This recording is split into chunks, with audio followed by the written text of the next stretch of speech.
Chapter 6. At the end of the night, Liam curled up in Hermione's side and fallen asleep on the couch. "Let's go to the balcony," Hermione whispered, and had snuck out from under Liam's gentle snores and draped limbs. She covered him in a throw that was on the back of the couch. She led the way, and Draco slid the glass door shut behind them, casting a warming charm. "Well, I've thought about what you asked, and I want you to know that it is not because of you alone, but Liam and I have decided to stay in England. Granger, oh, thank Merlin, how can I help? What needs to happen next?" "Well, I'll be here for a few weeks still. I need to find a place to let and a job. Then we'll head back to New York to pack what we want shipped and to get rid of what we don't. And before you even say anything about it, we aren't going to be living with you. It's just too much. I know you want a lot of time with Liam. I don't blame you. He's wonderful, but living together is not going to work for anyone. You'll have access to our home via flu and apparition, and who knows, we can work up to overnights and weekends, maybe. I've never been away from him, but look, I'm willing to try him out, Draco." Okay, that's it? Don't get me wrong, I'm bloody ecstatic, but I won't push you on anything else. I would like for you guys to stay with me while you find a place. We will stay with you while we look. Are you ready for us tomorrow? Of course. Draco realized he was probably showing too much of his hand, but he couldn't help it. The war had changed everyone. Draco had certainly changed a great deal in those couple of years. But this real metamorphosis came after, and he had realized how much he wanted a chance to be normal. Well, normal to some extent. He still wanted to be rich and incredibly attractive, of course, but he wanted a smaller type of life than the one he had grown up with. As he approached 30, he had found himself seriously reevaluating his life. He had decided not but a year ago that he was going to stop dating this twits who clearly wanted a free meal and a romp in the bed before they apparated out the next morning. And then, as if heaven sent, this little child came into his life.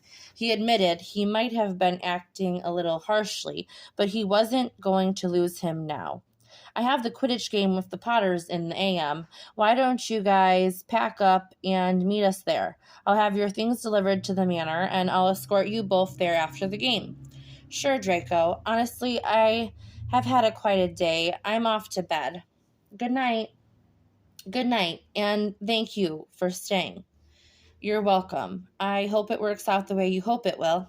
She smiled and disappeared into the hotel. He looked in through the glass to the small boy sleeping peacefully. It would go the way he wanted. It had to. Draco strolled through the flue at number 12 Grimwald Place and looked around hopefully, but the room was empty. "I'm here, Potters," he called, and had heard a loud clatter of laughing coming from the backyard. He followed it, shouldering his broom. The Potters' backyard wasn't the small, fenced-in backyard you'd expect to be behind the townhouse. When you exited the door, you were transported to a sprawling acreage with rolling hills. They had set up half a Quidditch pitch for practice and play, and Harry was already circling the goals with Albus, who was laughing loudly, the sound he heard from the sitting room. "Ferret, come to get your arse kicked? I won't lie, I don't know why you volunteered to be slaughtered, but I am oh so happy that you do," Ginny said boastfully. "You know I play on your child's team, right? I mean, how, as a mother, can you relentlessly beat them?" "Because I am so much better than them," she smirked at him. "Besides, it's teaching them character. You'll soon learn, Draco dear, that you can't just give children what they want. You need to establish that you are the alpha." "Your husband's not the alpha," Draco laughed. "Oh, Godric, no. I wouldn't even call him the beta. What a pushover that man is. How's it going with Liam?" "I have no idea." "Don't worry about it." "Well, I don't mean that. Do worry about it. But just understand that parenthood is not a constant. It's an ebb and flow. It's a constant battle for power, a battle you have to win, but you hate to do it. Hate to take anything from them. You aren't ever going to get it right all the time. Shit, you in particular will probably get it right hardly ever." She laughed to herself. "We are all just figuring this out one day at a time. Most people have more time to ease into it." "That's true, but no stage prepares you for the next. It's no easier to raise a shithead than it is to be handed one. My son told me yesterday that he thought it was nice that I didn't care what I looked like." Draco barked out in laughter. "When the hell do I say to that?" She joined him in laughing. If you care that you're doing a bad job, you're already a good parent. You're an amazing uncle to our kids, and that takes a lot for me to say. You know, Weaselette, you aren't all bad, no matter what Potter says about you. Dick, she snarled playfully. Oh shit, James. Hi, honey. Draco laughed as she blushed, noticing James behind her.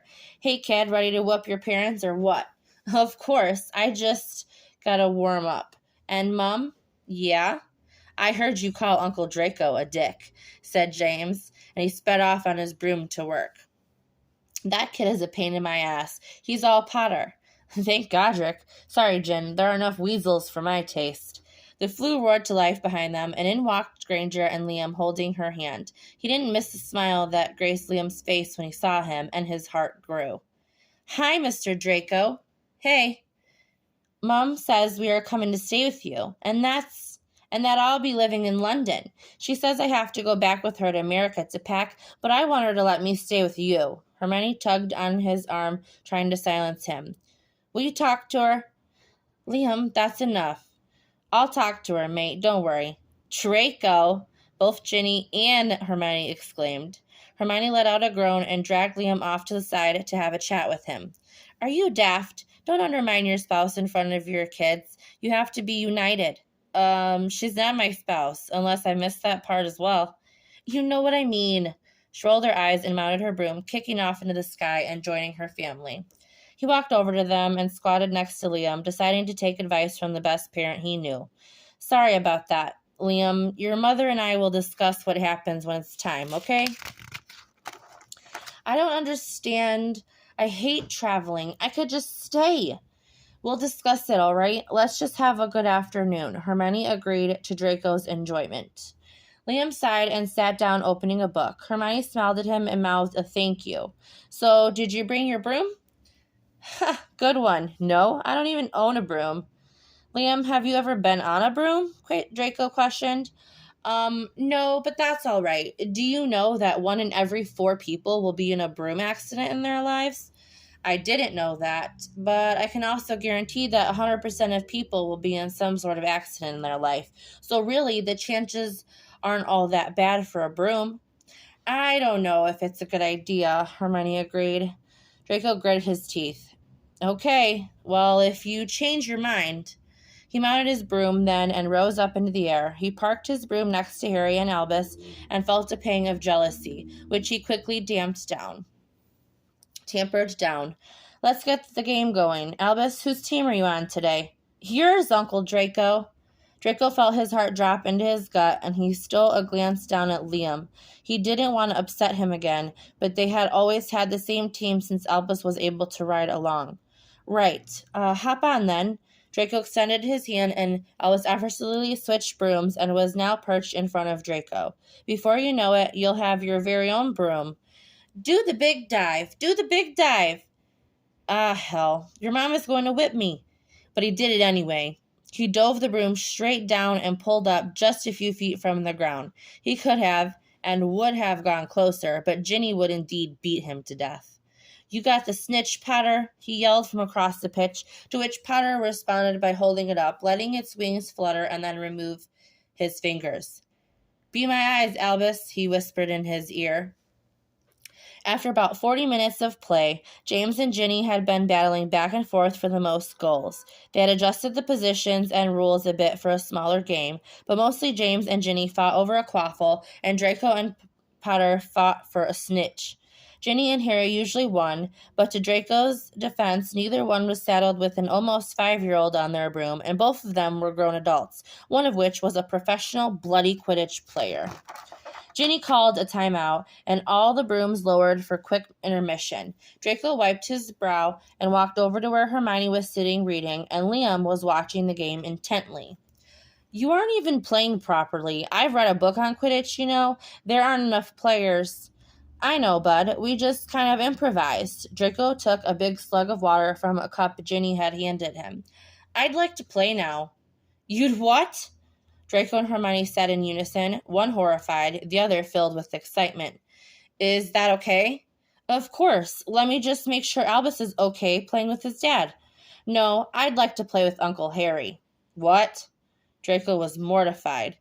Well, they are going to win. That's obvious. I'd want to be on their team, so I win as well. You can't be on Potter's team. Why? Albus is on your team. Uncle Harry! What's up? Potter lifted his chin, unaware that he was walking into a landmine. May I please play Quidditch with you? I'd like to win. Well, well, well. Harry kneeled down next to Liam. You know, your mother was often called the brightest witch of her age. I am so pleased to see that you are following in her footsteps. It's the right call to be on my team. I beat your father in Quidditch more times than I can. Hey! Draco cut him off. I'm just saying. Well, I've never been on a broom, so I don't know what to do. Do you have protective gear? Liam stood silent and stoic, his back straight. Was his child trying to make him jealous? Shit, if it was working. Harry looked at Draco then. Tell you what, I need to run and help Albus. Your dad is going to take you up and show you the basics, and then when we resume, you can be on my team if you want, all right? I guess that's all right. Draco took a deep breath and silently promised to be nice to Potter later. Harry leaned in and whispered, every dad should get to take his son for his first broom ride. But then, we whoop your ass. He clapped his hand on his shoulder and walked over to scoop up Albus. Mom, I'm going now. Draco looked at Hermione for the first time and saw that she was no longer staring at her book. Instead, she was a wreck with nerves. Did her hair just multiply in size? Merlin, she was frantic looking. I've got him, Hermione, I promise. I know, I didn't say anything, she said, trying to be nonchalant. Draco mounted his broom and reached down to pick up Liam. All right, so just grasp here. When I lean, you lean with me. But don't overlean, just subtly. I'll do the rest, yeah? Okay, but I'm nervous. Ready? Yes. Draco kicked off lightly and hovered about 10 feet above the ground. All right? Oh my God, we're high up. Ready for more? Yes, I think I am. Liam was vibrating with the same excitement he had when he saw Diagon Alley for the first time. Draco had missed hundreds of firsts, but he sure was getting to witness some good ones as well. Draco did some easy warm-ups, dipping quickly before raising up and finally grasping him around his middle and pulling a full barrel roll. Liam squealed in happiness and laughed freely. Again, Dad, again! Draco almost let out a sob. He didn't believe he heard it. He almost asked him to say it again, but he didn't want to put pressure on it. Dad. Dad. He was Dad. Thank the universe for Hermione Granger. Without her, he wouldn't have this. They finally touched back down, and Draco was grinning. No one else knew, but he did, and that was enough. Liam approached Albus, his chest puffed out and his hand outstretched. Draco had flashbacks to two very young boys who looked oddly similar to these two in the Great Hall of Hogwarts. Albus, I'd like if you let me play the second half with my dad. You can play with yours, if that's okay. He was completely poised, and Draco felt himself beam with pride. Sure, I don't care. Albus skipped over to his dad, and Liam smiled back at Draco. You know, Liam, I think you might just be our good luck charm. James walked into the kitchen with his hands in the air, and Liam skipped in after them. Oh, how the mighty have fallen, James thundered loudly. Draco laughed and handed the snitch to Liam, who inspected it furiously. Mr. Draco? Yeah, bud? Can I call you Dad? Draco swallowed thickly. I'd really like that. And Dad? Yes? Will you not call anyone else Bud? You got it, Bud. Just you. Liam reached his arm up, and Draco picked him up for a hug, tamping down the knot that was threatening to cause a sob to escape.